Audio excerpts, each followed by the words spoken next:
Hey, citizens of the internet. My name is Peter Lopez, editor-in-chief at VG Newswire, and today I'm here with senior editor David Quigley. David, what's going on, my man? Hello, happy to be here. Excellent. So on Monday, David, Keiji Inafune, the guy behind the Mega Man series, such a beloved series from Capcom, he pushed back his latest title, Mighty Number 9, which is basically set to come out, or supposedly set to come out on a variety of systems, last gen and current gen, but it got pushed back indefinitely. They haven't gave it, a release date as of yet. The video game was supposed to come out in April, then it was pushed back to September, then it was pushed back to February, and then now God knows when the video game's supposed to come out.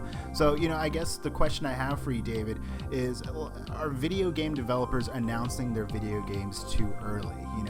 Video game developers like, for example, Platonic Games, they announced Yooka-Laylee in May of last year. Haven't heard really too much from those guys since. Igarashi-san, the guy behind Castlevania, he announced his Bloodstained video game. Haven't heard a thing. So, David, are people announcing games way too early? I think there's a trend actually starting to go the other way, but yeah, in general, there's certainly, at the very least, some of these developers are way too early, and I believe there's a common thread there from those three games you just mentioned, and they are all Kickstarter properties, if I'm not mistaken, and that seems to be the real issue, I think, here is there's, of course, a big boom in popularity with the crowdfunding. Everybody raced to get that money and perhaps oversold themselves on how quickly they can make a game. And then, of course, as we're seeing, lots of blame gets placed on reaching the stretch goals that they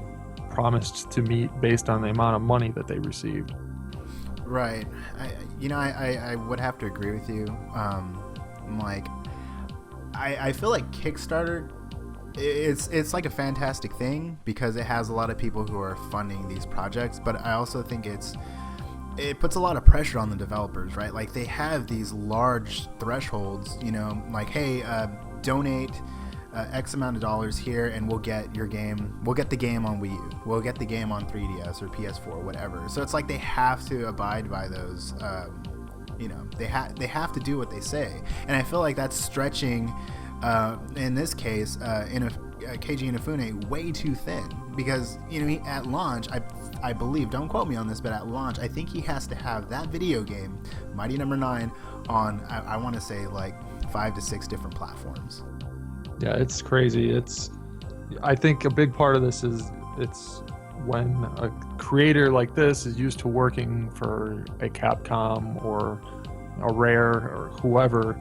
If you're part of a much larger team, and then when you're ready to step out on your own, you're going to go to Kickstarter, you're going to be the one in charge, you're going to do everything. Perhaps they don't have the experience in massive management like that. They're used to getting their own part done on time, and it's not a problem. But when you're the manager over all these things, it's a lot more difficult than it might look like from the outside, and they're running up on delay after delay. And I tell you what, this Mighty Number 9 thing is definitely a joke at this point with how many delays they've gone. And I'm glad they didn't announce another release date, because I don't think there's anybody out there that would expect them to hit it at this point. And listeners out there, feel free to let us know your thoughts in the comments section below. Is Mighty Number 9 something that you want to play? I mean, how do you feel about the Mighty Number 9 delay? Let me know if you backed it on Kickstarter. And for everything else, head over to